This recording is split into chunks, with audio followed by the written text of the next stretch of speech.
No,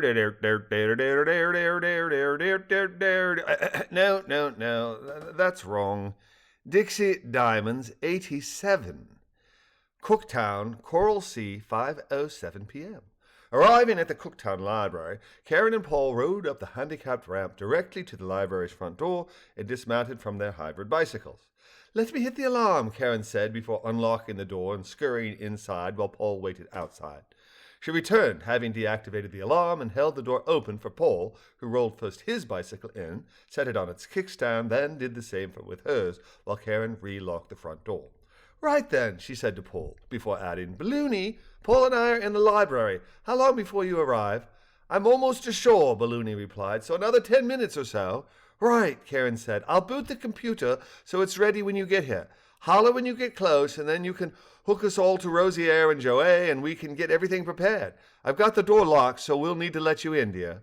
"Roger Wilco," Balloony said, "and I want to thank all of you once again for helping me with my struggle.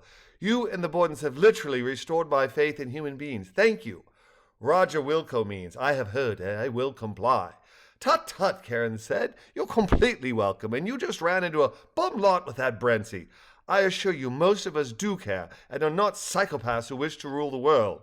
"Evidence keeps mounting to support your assertion," Balloony replied with a laugh. "See you in 9. "Roger that," Karen said. "See you soon." Turning to Paul, she added, "We've got nearly 10 minutes. Would you like me to give you the Reader's Digest version of the most startling afternoon of my life?" "Yes, I absolutely would," Paul replied. "Who, what, when, where, why, and how all pop into mind. You've mentioned the Bordens before, but somehow telepathic balloons have never come up. Perhaps you should start there," he asked with a chuckle. "Indeed," Karen said as she sat at the computer with Paul by her side. "Let's." The Bordens arrived roughly at noon, and while I was happy to see them, I was a bit surprised, as Fridays are not their usual come-to-town day. They told me they were trying to get in touch with this Dr. Pilotre de Rosier at École Nationale des Ingénieurs in Metz, France, for a friend. The search was simple. I literally found information about him in about a minute via something called ResearchGate. Our hopes soared, but when we tried to contact him, we were roadblocked, as ResearchGate is for members only. Took a bit of fiddling, but I was able to join as an NGO researcher. We 3 were discussing options when Lizzie warned me that things were about to get very strange and asked Balloony to introduce himself to me.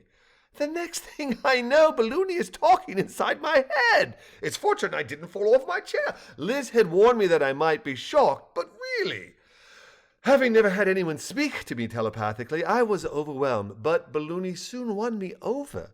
This tale of abuse at this Brentsy's hands was awful, and she is lovely, and next thing I knew, I was battling for a new friend. I filled out the application as an NGO, and after I sent it along with a note to Dr. Rosier, Lizzie and Eddie headed back to Dixie. The Bordens left a bit after 12:30, but about an hour later, Balloony reached out to me again. I explained that I couldn't chat at the moment, but would be able to speak with Balloony after the library closed. By the way, now that you're on Balloony's radar, you can contact him simply by saying or thinking his name.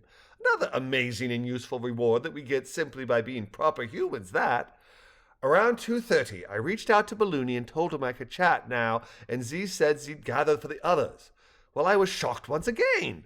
Balloony and the Bordens had made it clear that with Big B's telepathy, one could Dr. Doolittle to one's heart's content, but I had not yet spoken with an animal, and it was amazing.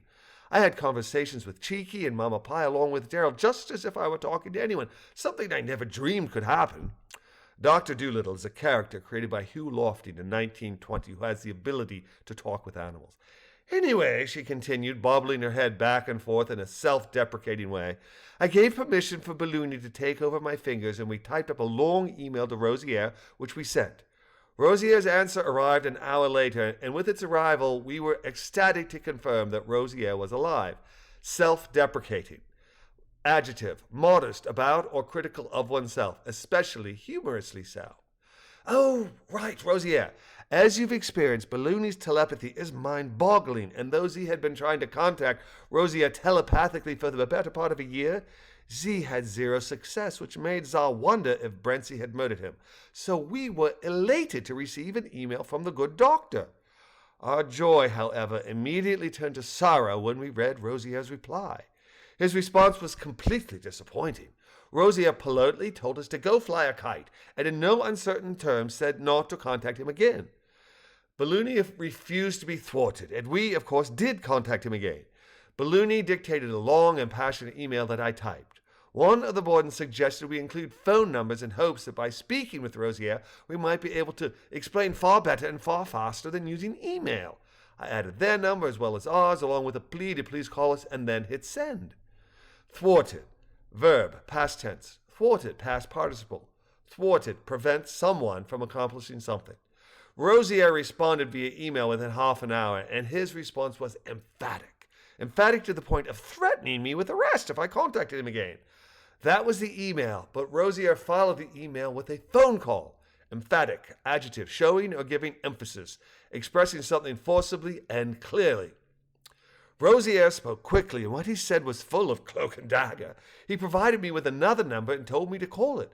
I reached out to Balloony, and after Z telepathically gathered all the adults, I called Rosier.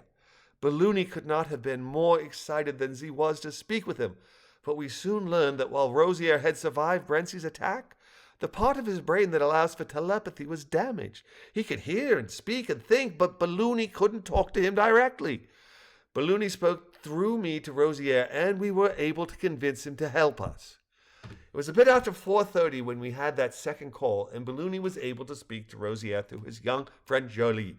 It was you, of course, who arrived home midway through our telepathic conversation with Rosier and Joey, and it was you who had the brilliant idea to have Balloony speak directly through J.A., a plan that was magnificent. And now, she concluded, you are up to date, and we simply need to wait on Balloony's arrival, and then we'll proceed with changing his tracker code from whatever Brentsy programmed to Rosier's code, and thereby give Balloony a fighting chance of remaining free from the sadistic monster. Sadism. Noun, the tendency to derive pleasure from inflicting pain, suffering, or humiliation on others.